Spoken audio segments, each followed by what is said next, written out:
ظالموں کے لیے اس کے سوا اور بھی عذاب ہے، لیکن ان میں کے اکثر نہیں جانتے۔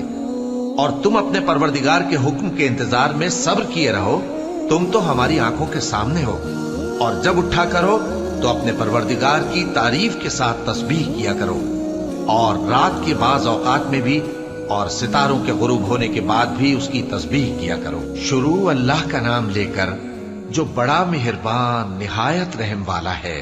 ستارے کی قسم جب غائب ہونے لگے کہ تمہارے رفیق یعنی ہمارے نبی نہ رستہ بھولے ہیں نہ بھٹکے ہیں، اور نہ یہ خواہش نفس سے کچھ بولتے ہیں۔ یہ قرآن تو ایک وحی ہے جو ان کی طرف بھیجی جاتی ہے، ان کو نہایت قوت والے نے سکھایا، یعنی جبرائیل نے جو طاقتور ہیں۔ پھر وہ پوری طرح بیٹھے، جبکہ وہ آسمان کے اونچے کنارے پر تھے، پھر وہ قریب ہوئے، پھر مزید نیچے آ گئے تو وہ 2 کمان کے فاصلے پر ہو گئے یا اس سے بھی کم۔ پھر اللہ نے اپنے